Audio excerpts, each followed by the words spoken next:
الحمد للہ والصلاة والسلام علی رسول اللہ اشہد ان لا الہ الا اللہ وحدہ لا شریک لہ واشہد ان محمدا عبدہ ورسولہ صلی اللہ علیہ وسلم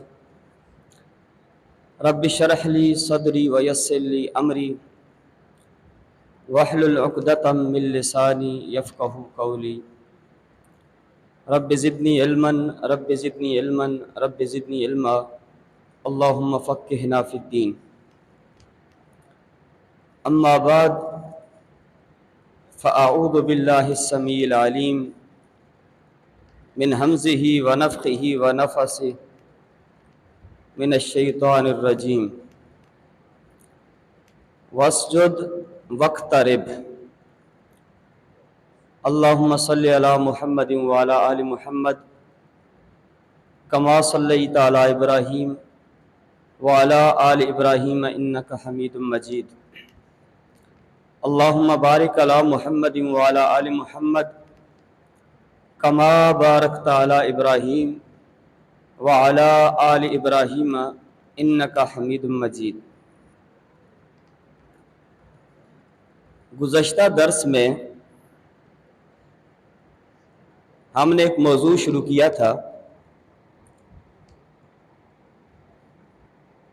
کہ رب العالمین نے ایک کامیاب تجارت کا تذکرہ فرمایا کہ وہ لوگ جنہوں نے اپنی زندگی میں 3 کام کیے، انہوں نے ایسی تجارت کی لن تبور جو خسارے، نقصان اور گھاٹے سے بالکل پاک ہے، یعنی نقصان اور گھاٹے کا اس کے اندر شائبہ بھی موجود نہیں ہے، اور وہ کام کوئی مشکل کام نہیں ہے، اور وہ سارے سال کا کام ہے۔ بالتفصیل جو پہلی چیز ہم نے اس میں پڑھی تھی وہ تھی کہ ان الذین یتلون کتاب اللہ، وہ لوگ کتاب کی تلاوت کرتے ہیں، یعنی قرآن کریم کی تلاوت کرتے ہیں، قرآن کریم کے ساتھ جڑ جاتے ہیں، قرآن کریم کو سمجھنا، قرآن کریم کی تلاوت کرنا، یہ ان کی زندگی کا معمول بن جاتا ہے۔ اس پر ہم نے پورا لیکچر، پورا درس ہم نے دیا، بالتفصیل اس پر بات ہو گئی۔ تو خلاصہ یہ ہے کہ پہلا کام یہ ہے کہ ہم نے تلاوت کلام الہی پوری زندگی ہم نے نہیں چھوڑنی۔ ہم یہ چاہتے ہیں کہ ہماری زندگی سے ہر طرح کا غم، ٹینشن، پریشانی، رزق کے اندر کمی، کوتاہی، یہ تمام چیزیں ہماری زندگی میں نہ آئیں، تو ہم اللہ کی کتاب کے ساتھ جڑ جائیں۔ اور ایک حدیث کے اندر رسول اللہ صلی اللہ علیہ وسلم نے فرمایا کہ جس کو قرآن کریم نے اپنے ساتھ مشغول کر لیا، قرآن کی مشغولیت کیا ہے؟ اس کا تفہم و تدبر و تفکر یا قرآن کریم کی تلاوت، وہ اتنا مصروف ہو گیا حتیٰ کہ اس کو اپنے لیے دعا کرنے کا وقت بھی نہیں ہے، میں اللہ سے مانگوں، اپنی ذات کے لیے سوال کرنے کے لیے بھی ٹائم نہیں ہے، ہر وقت اللہ کے قرآن کی تلاوت۔ تو رسول کائنات صلی اللہ علیہ وسلم نے فرمایا جس کو قرآن نے مشغول کر لیا، اللہ رب العالمین مانگنے والوں سے زیادہ اس کو بن مانگے عطا فرمائے گا۔ ان الذین یتلون کتاب اللہ، جو اللہ کی کتاب کے ساتھ جڑ گیا، قرآن کریم کی تلاوت اس کی زندگی کا معمول بن گیا، تو اس نے ایسی تجارت کی جس تجارت کے اندر کسی قسم کا نقصان نہیں ہے۔ پہلی چیز۔ دوسری چیز انشاءاللہ آج ہم اس درس کے اندر پڑھیں گے، وہ اس کے ساتھ آیت میں موجود ہے وَأَقَامُوا الصَّلَاةَ، نماز قائم کرتے ہیں. اب نماز قائم کیسے ہوگی؟ نماز کا فلسفہ کیا ہے؟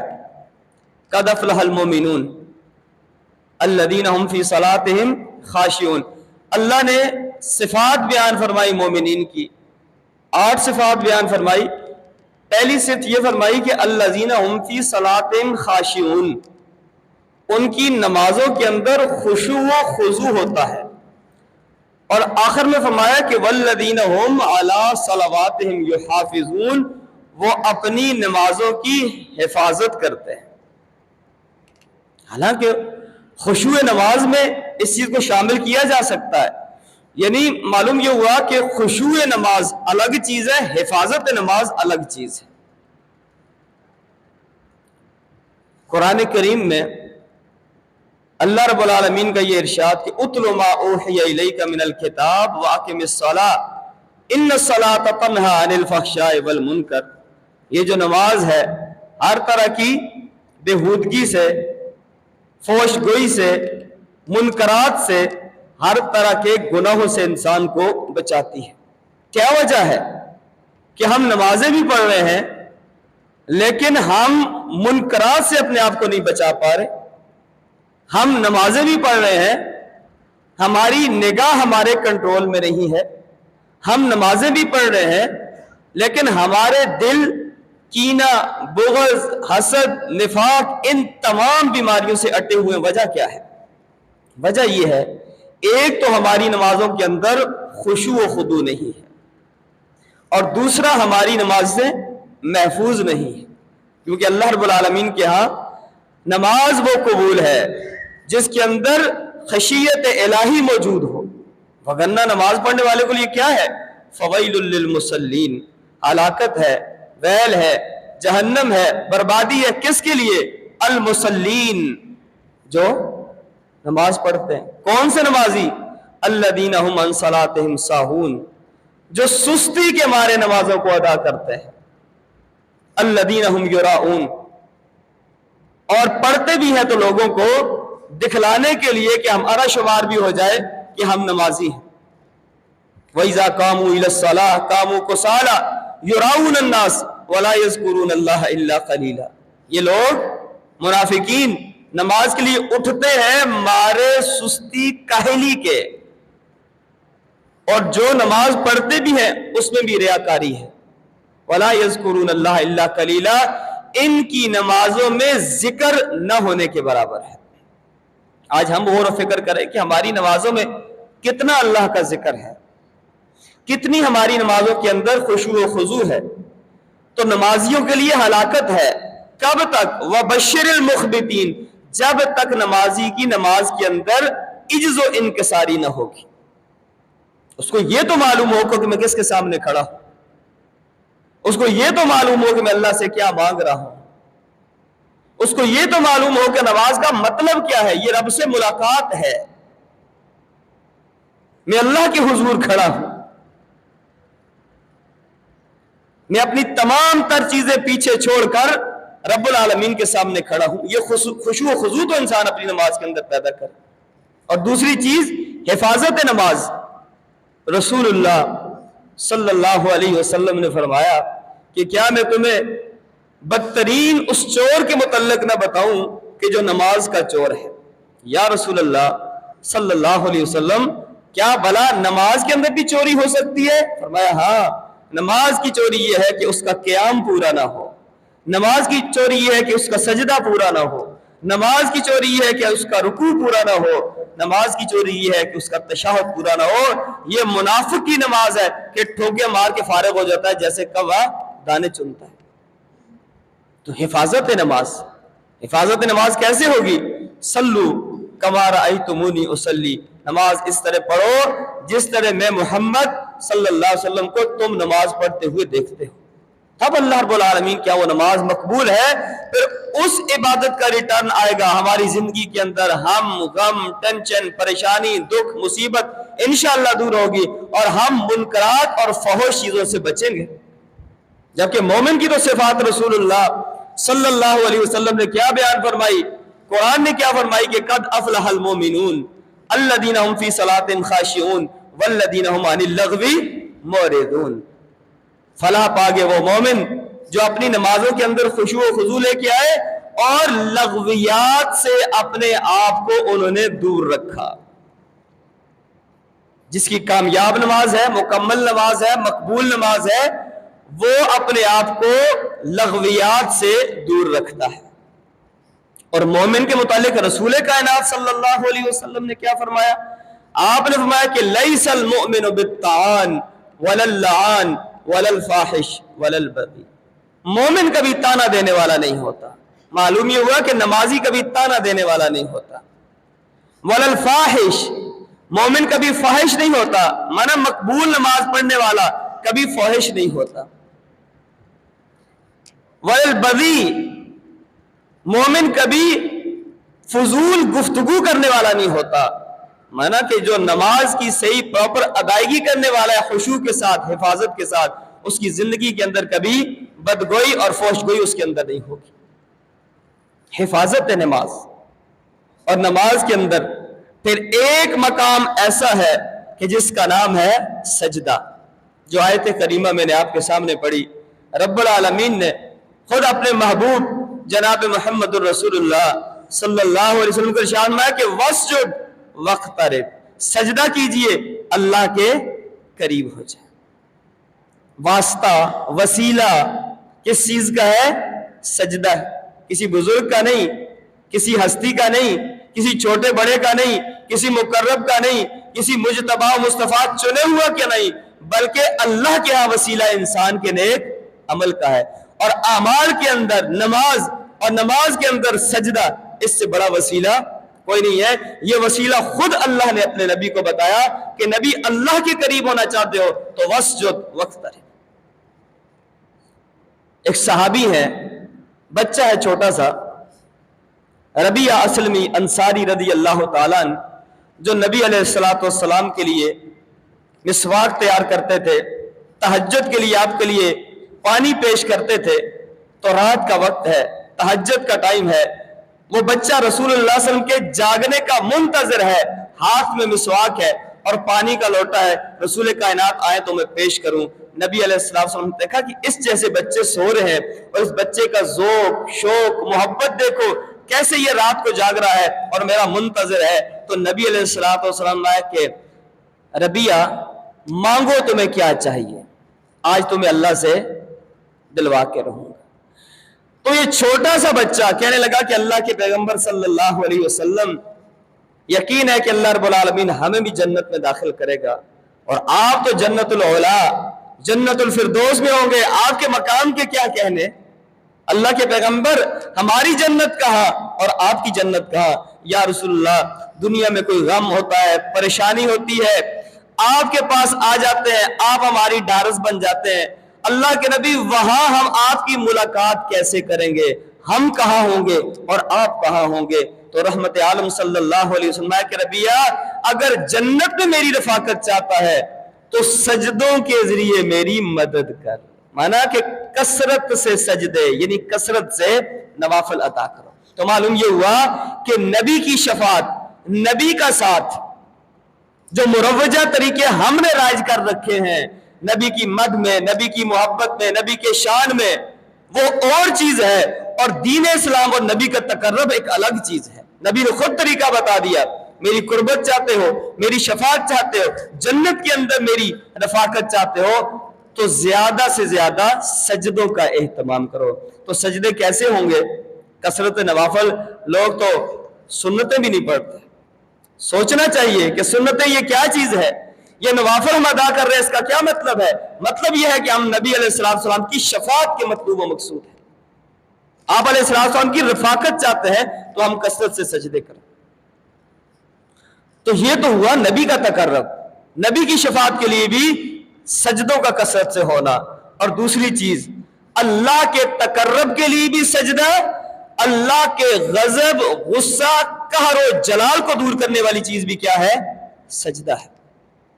صحیح بخاری اور صحیح مسلم میں امام بخاری اور امام مسلم رحمہ اللہ نے شفاعت کے باب میں ایک حدیث نقل کی ہے، بڑی لمبی چوڑی حدیث ہے. فرماتے ہیں کہ اللہ کے پیغمبر صلی اللہ علیہ وسلم نے فرمایا کہ قیامت کا دن ہوگا، اللہ رب العالمین غضب میں ہے، جلال میں ہے، انبیاء بھی اللہ کے سامنے صف بستا ہے، اور انبیاء کی زبان پر صرف ایک ہی وظیفہ ہے، یا رب سلم یا رب نفسی، اللہ مجھے بچا لے، اللہ میری حفاظت فرما لے۔ یوم یقوم الروح والملائکۃ صفا لا یتکلمون الا من اذن له الرحمن وقال صوابا، جس دن وہ زبردست ملائکہ بھی اللہ کے سامنے صفے بنا کے کھڑے ہیں، لا یتکلمون، کوئی بھی لب کشائی کرنے کی ہمت نہیں رکھتا،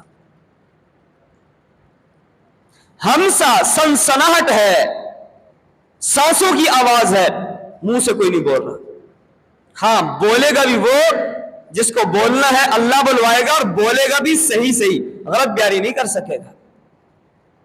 اس مقام پر رسول اللہ صلی اللہ علیہ وسلم کے پاس کچھ لوگ آئیں گے، سب سے پہلے آدم علیہ السلام کے پاس جائیں گے۔ وجہ کیا ہے کہ انسان بے لباس ہے، جس دن یوم تبدل الارض غیر الارض، زمین مٹی کی نہیں ہے، زمین اپنی ساخت تبدیل کر چکی ہے، اور جس دن جسم پہ لباس نہیں ہے، اور سورج ایک میل کی مسافت پہ ہے۔ صحابی نے اس حدیث کو بیان کر کے فرمایا کہ اب میں اس میں پوچھنا بھول گیا نبی علیہ السلام سے کہ آپ علیہ السلام آئے کہ قیامت کے دن یہ سورج ایک میل کی مسافت پہ ہوگا، ہم عربوں کے ہاں میل دو معنوں میں استعمال ہوتا ہے، ایک تو جو کلومیٹر والا ہوتا ہے زمین ماپنے والا، ایک ہم اس کو میل کہتے ہیں، اور ایک میل ہم اس سلائی کو کہتے ہیں جس سے آنکھ کے اندر سرما لگایا جاتا ہے۔ اب مجھے معلوم نہیں کہ نبی علیہ السلام کی مراد اس میل سے وہ سلائی سرمے والی میل ہے یا چلنے والا میل ہے۔ چلنے والا میل بھی ہو تو ایک میل کیا چیز ہے، کروڑوں اربوں ہاں ہم سے دور ہے، لیکن اس کی گرمی ہم سے برداشت نہیں ہو پا رہے۔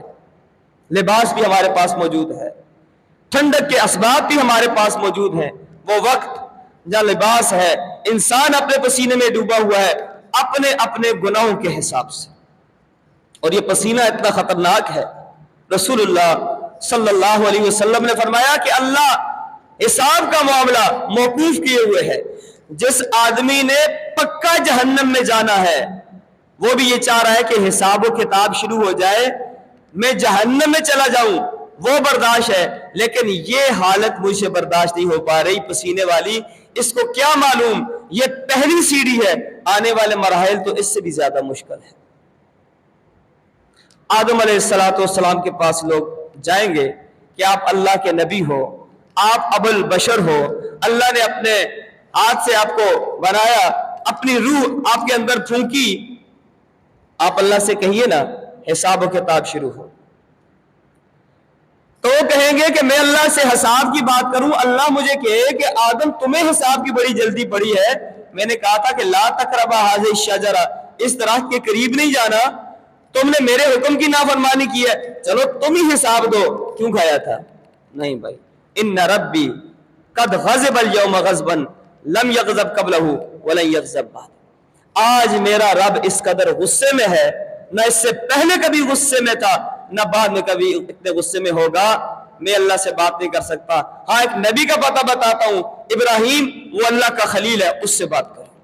لوگ خلیل کے پاس آئیں گے، آپ اللہ کے خلیل ہو، آپ اللہ کے دوست ہو، آپ اللہ سے بات کیجئے، نبی وہ وہی جواب دیں گے، آج ہمارا رب اس قدر غصے میں ہے، نہ اس سے پہلے کبھی غصے میں تھا، نہ اس کے بعد کبھی غصے میں ہوگا، میں اللہ سے بات نہیں کر سکتا۔ ہاں نبی موسیٰ کلیم کے پاس جاؤ، موسیٰ کلیم کے پاس آئیں گے، وہی جواب، میرا رب اس قدر غصے میں ہے، نہ پہلے کبھی غصے میں تھا، نہ بعد کبھی غصے میں ہوگا، میں بات نہیں کر سکتا۔ اللہ مجھے کہے کہ تو نے کبتی کو کیوں قتل کیا، میں کیا جواب دوں گا، اگرچہ مجھے اللہ نے معاف کر دیا تھا۔ عیسیٰ کے پاس جاؤ، وہ اللہ کا روح ہے، ان سے بات کیجئے۔ عیسیٰ کے پاس آئیں گے، عیسیٰ کہیں گے بھائی میں نہیں بات کر سکتا، ان ربی قد غضب اليوم غضبا لم یغضب قبلہ ولن یغضب بعدہ، آج اللہ اس قدر غصے میں ہے، نہ اس سے پہلے اللہ کبھی اتنے غصے میں تھا، نہ اس کے بعد اللہ کبھی غصے میں ہوگا۔ مجھے اللہ یہ پوچھے اَأَنْتَ قُلْتَ لِلنَّاسِ اتَّخِذُونِي وَأُمِّيَ إِلَٰهَيْنِ مِن دُونِ اللَّهِ، کیا عیسیٰ تم دنیا میں یہ اعلان کر کے آئے تھے مجھے اور میری ماں کو معبود بنانا اللہ کے علاوہ؟ میں کیا جواب دوں گا اس کو اللہ کو؟ میں نہیں بات کر سکتا۔ ہاں ایک نبی کا پتہ بتاتا ہوں، اور وہ نبی کون ہے؟ جناب محمد الرسول اللہ صلی اللہ علیہ وسلم۔ لوگ آئیں گے رسول کائنات کے پاس کہ اللہ کے پیغمبر آپ اللہ سے کہیے کہ اللہ حساب و کتاب کا معاملہ شروع کرے، تو اللہ کے پیغمبر صلی اللہ علیہ وسلم کوئی جواب نہیں دیں گے، بلکہ سیدھے اللہ کے عرش کے سامنے سجدہ ریز ہو جائیں گے۔ وَاسْجُدْ وَاقْتَرِب، سجدہ کیجئے، اللہ کے قریب ہو جائیے۔ نبیوں نے کیا کہا کہ آج ہمارا رب اس قدر غضبناک ہے، اس قدر غصے میں ہے، اس قدر جلال میں ہے، نہ پہلے کبھی یہ غصہ تھا نہ اس کے بعد کبھی غصہ ہو۔ تو نبی نے رب کے غضب اور غصے کو ٹھنڈا کرنے کے لیے کس چیز کا سہارا لیا؟ سجدے کا۔ وَاسْجُدْ وَاقْتَرِب، کیا آج ہم اس دنیا میں رہتے ہوئے، اس رمضان کو گزارتے ہوئے، کیا ہم لمبے لمبے سجدے کر کے اپنے گناہ اللہ سے بخشوا نہیں سکتے؟ نامراد ہے وہ شخص کہ جس کے اوپر سے رمضان کا یہ مہینہ گزر گیا اور وہ اللہ سے اپنے گناہوں کی استغفار اور معافی نہ مانگ سکا۔ اللہ کی طرف سے صدائیں آ رہی ہیں، حل من مستنصر، حل من مستغفر، حل من مسترزق، ہے کوئی رزق چاہنے والا، ہے کوئی مدد چاہنے والا، ہے کوئی اپنے گناہوں کی استغفار چاہنے والا، میں اس کے گناہوں کو معاف کر دوں۔ اللہ کی طرف سے یہ صدائیں آ رہی ہیں، لیکن ہم آپ دیکھ لیجئے یہ رمضان المبارک کا مہینہ کتنے لوگ ہیں کہ اس کی قدر کر رہے ہیں۔ یہ مہینہ کمائی کا مہینہ تھا، مال کی کمائی کا نہیں، اعمال کی کمائی کا مہینہ تھا۔ یہ پیٹ بھرنے کا مہینہ نہیں تھا، یہ روح کو تقویت پہنچانے کا مہینہ تھا۔ مسلمانوں کا ملک ہے، جیسے ہی رمضان کا مہینہ آیا ہر چیز کو آگ لگا دی، دام اس کے دگنے اور تگنے کر دیے۔ بھائی یہ کمائی اس سے مراد نہیں تھی، اعمال کی کمائی تھی، پیٹ بھرنا مقصود نہیں تھا۔ نبی علیہ السلام کی حدیث کہ ابن آدم کی کمر کو سیدھا کرنے کے لیے چند لقمے کافی ہیں۔ ابن آدم کی کمر کو سیدھا کرنے کے لیے چند لقمے کافی ہیں۔ ہماری افطاری اتنا ٹھوس کے ہم کرتے ہیں، تراویح میں پھر کھڑے نہیں ہو سکتے ہم، پھر ایسی ڈکاریں اور ایسی پتہ نہیں ماحول ہم بنا دیتے ہیں، برابر والا ہی سمجھتا ہے کہ ہم میں کہاں جاؤں، وہ کہیں جا بھی نہیں سکتا۔ پھر ہماری افطار اتنی ٹھوس کے ہم کرتے ہیں، پتہ ہی نہیں۔ اس لیے تو رمضان ہمیں نہیں دیا گیا تھا۔ رمضان اس لیے آیا تھا کہ ہم اپنے گناہ اللہ سے بخشوا سکیں، ہم اللہ کے قریب ہو سکیں، ہمارا تعلق اللہ سے مضبوط ہو سکے۔ یہ فلسفہ تھا رمضان المبارک، لیکن ہم اس کی حقیقت سے ناشنا، اس کی روح سے ہم ناشنا، اور اس کا جو مقصد تھا اس سے ہم ناشنا ہو۔ تو اقامت صلاح یہ وہ عمل ہے جس کی زندگی کے اندر دوامی یہ عمل بن گیا، گویا کہ اس نے ایسی تجارت کی، اس تجارت کے اندر کسی قسم کا نقصان نہیں ہے۔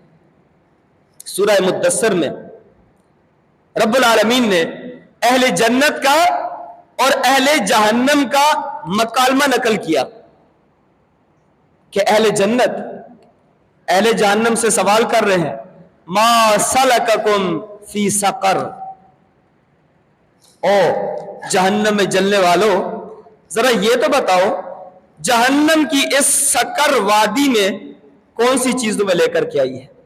یہ جو سقر وادی ہے کون سی چیز تمہیں لے کر کے آئی ہے؟ تو کہیں گے لم نکو من المصلین ولم نکو نطعم المسکین وکننا نخوض مع الخائضین وکننا نکذب بیوم الدین حتی اتانا الیقین۔ لم نکو من المصلین، ہمارا پہلا جرم یہ ہے کہ ہم نماز نہیں پڑھتے تھے۔ اس سے معلوم یہ ہوا کہ جہنم میں جلنے والا کافر نہیں ہے، مسلمان ہے، کیونکہ کافر کبھی یہ حسرت نہیں کرے گا کہ میں نے نماز نہیں پڑھی، کافر یہ حسرت کرے گا کہ کاش کہ میں نے اللہ اور اس کے رسول کے راستے کو اپنایا ہوتا. یہ تو اندر کی بات ہے نا, نماز, روزہ, حج, زکات. کافر سے تو یہ مطلوب و مقصود ہی نہیں ہے. کافر سے تو یہ پوچھا جائے گا کہ نبی آیا, تم نے اس پر ایمان لایا کہ نہیں. مجرم کافر تو یہ کہے گا کہ کاش کہ میں نے نبی کے راستے کو اختیار کیا ہوتا, کاش کہ میں نے نبی کی دعوت کو قبول کیا ہوتا. لیکن یہ کہہ رہا ہے کہ لم نکو من المصلین, کاش کہ ہم نمازی ہوتے, ہم نے نمازیں نہ چھوڑی ہوتی. تو معلوم یہ ہوا کہ جلنے والا کون ہے؟ مسلمان ہے. وَلَمْ نَكُ نُطْعِمُ الْمِسْكِينَ, اور ہم مسکینوں کو کھانا نہیں کھلاتے تھے. أَرَأَيْتَ الَّذِي يُكَذِّبُ بِالدِّينِ فَذَلِكَ الَّذِي يَدُعُّ الْيَتِيمَ, کیا آپ نے نہیں دیکھا جو قیامت کے دن کو جھٹلاتا ہے, جو یتیموں کو دھتکار دیتا ہے, اور کیا کرتا ہے؟ وَلَا يَحُضُّ عَلَىٰ طَعَامِ الْمِسْكِينِ, کوئی مسکین, کوئی مجبور, کوئی ضرورت مند اس کے پاس آ جائے تو اس کی ضرورت کو پورا نہیں کرتا. تو ضرورت مندوں کی ضرورت کو پورا کرنا یہ اللہ کی محبت کا حصول ہے. وَيُطْعِمُونَ الطَّعَامَ عَلَىٰ حُبِّهِ مِسْكِينًا وَيَتِيمًا وَأَسِيرًا, وہ اللہ کی محبت کے حصول کے لیے, اللہ کے تقرب کے لیے کیا کرتے ہیں؟ یتامہ, فقراء اور مساکین میں خرچ کرتے ہیں. تو ہمارا پہلا جرم یہ ہے کہ ہم نمازی نہیں تھے. ہمارا دوسرا قصور کیا ہے کہ ہم نے ضرورت مند کی ضرورت کو پورا نہیں کیا. اور تیسری, وَكُنَّا نَخُوضُ مَعَ الْخَائِضِينَ, فضول بحثوں میں ہم پڑے ہوئے تھے. جو مطلوب و مقصود تھا دین کا, ہم نے اس کو نہیں سمجھا. آج دیکھیں حلال و حرام کیا ہے اس کا پتہ نہیں, اوامر و منہیات کیا ہے اس کا پتہ نہیں, محکمات آیات کیا ہے, تمہیں حکم کیا دیا گیا اس کا پتہ نہیں ہے. متشابہات چند اٹھائیں گے اور اس کے اندر خود بھی الجھیں گے اور دوسروں کو بھی الجھائیں گے. غیر ضروری بحثیں, اور علم بھی نہیں ہے, خود بھی گمراہ اور دوسروں کی بھی گمراہی کا ذریعہ بنتے ہیں.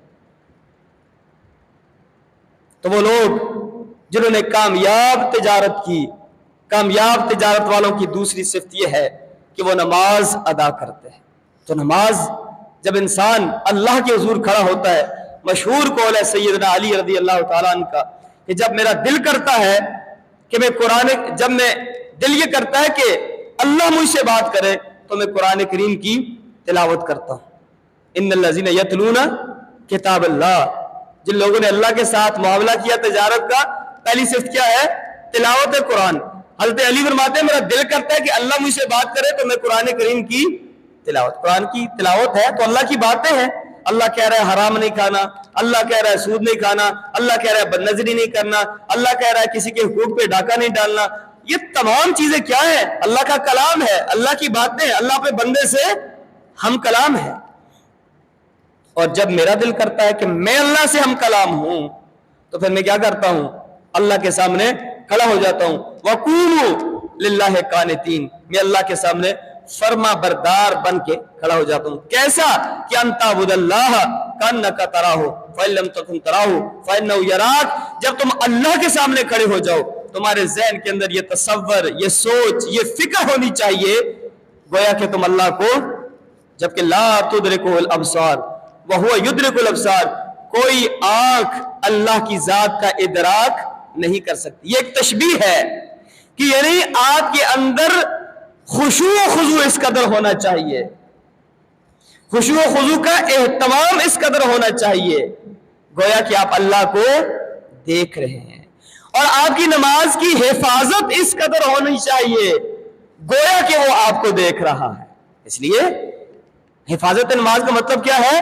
جب یہ تصور آئے گا کہ اللہ مجھے دیکھ رہا ہے تو پھر میرا قیام بھی ٹھیک, میرا سجدہ بھی ٹھیک, میرا رکوع بھی پورا, میرا قعدہ تشہد بھی پورا, میری نماز کا ایک ایک رکن پورا, جب میں یہ تصور لے کر کے آؤں کہ اللہ مجھے دیکھ رہا ہے. تو پہلا کمال کا درجہ کیا ہے؟ میں اللہ کو دیکھ رہا ہوں. اس کا تعلق خشوع و خضوع کے ساتھ ہے. اللہ مجھے دیکھ رہا ہے, اس کا تعلق ارکان کی حفاظت کے ساتھ ہے کہ دیکھو میرا اللہ دیکھ رہا ہے. مزدور کے اوپر آپ کسی کو سپروائزر کو کھڑا کر دیں تو کس طرح آنےسٹی دیانتداری کے ساتھ کام کر رہا ہے. کیوں؟ اس کو پتا ہے کہ مجھے اس سے اجرت ملنی ہے, یہ اجرت مجھے ویسی ہی دے گا جیسا میں کام کروں گا. تو ہمیں اجرت نہیں مل رہی نمازوں پہ. کیوں؟ ہماری نمازوں کے اندر نہ خشوع نہ خضوع, نہ حفاظت, نہ اراکین کی تیاری. تو کیسے ہمیں اس پر اجرت ملے؟ تو تصور یہ ہے خشوع و خضوع کہ میں اللہ کو دیکھ رہا ہوں، اور حفاظت یہ ہے کہ اللہ مجھے دیکھ رہا ہے۔ جب یہ تصور میرے ذہن کے اندر آ جائے تو میرا ہر عمل بحفاظت بھی ہوگا اور اس کے اندر خشوع و خضوع بھی ہوگا۔ تو اللہ رب العالمین سے دعا ہے کہ ہم جو بھی عبادت کریں، ریاضت کریں، وہ صرف اور صرف ابتغاء وجہ اللہ، ہمارا اللہ ہم سے راضی ہو جائے، ہماری زندگی کی ہم غم ٹینشن پریشانیاں ہماری زندگی سے اللہ دور فرما دے، یہ ہمارا مقصد ہونا چاہیے۔ جب رب ہم سے راضی ہو جائے گا تو ہماری زندگی کے جملہ جتنے بھی معاملات ہیں انشاءاللہ وہ بہتر بھی ہو جائیں گے، آسان بھی ہو جائیں گے، اور اللہ رب العالمین ان کے اندر ہمیں برکات بھی عطا فرمائے گا۔ تو وہ لوگ جنہوں نے اللہ کے ساتھ کامیاب بزنس کیا، کامیاب تجارت کی، ان کی پہلی صفت یہ ہے کہ وہ قرآن کریم کی کثرت سے تلاوت کرتے ہیں، اور دوسری ان کی صفت یہ ہے کہ وہ نماز کی حفاظت کرتے ہیں، اور تیسری صفت انشاءاللہ اگلے درس میں بیان کریں گے۔ رب العالمین سے دعا ہے کہ اللہ رب العالمین ہمیں اس تجارت کے اندر شراکت داری کرنے کی توفیق عطا فرمائے۔ جس نے اللہ کے ساتھ سودا کر لیا، ان اللہ اشترى من المؤمنین انفسهم واموالهم بان لهم الجنہ، اللہ نے اہل ایمان سے سودا کر لیا۔ سودا کیا ہے؟ کہ تمہاری جانیں اور اموال میرے لیے اور میری آراستہ و پیراستہ جنت تمہارے لیے ہے۔ اگر یہ سودا ہو جائے تو یہ دنیا اور آخرت کا کامیاب سودا ہے۔ اللہ رب العالمین یہی سودا ہمیں اللہ کے ساتھ کرنے کی توفیق عطا فرمائے۔ اقول قولی ھذا استغفر اللہ لی ولکم ولسائر المسلمین من کل ذنب انہ هو الغفور الرحیم۔ سبحانک اللہم وبحمدک اشہد ان لا الہ الا انت استغفرک واتوب الیک۔ والسلام علیکم ورحمۃ اللہ وبرکاتہ۔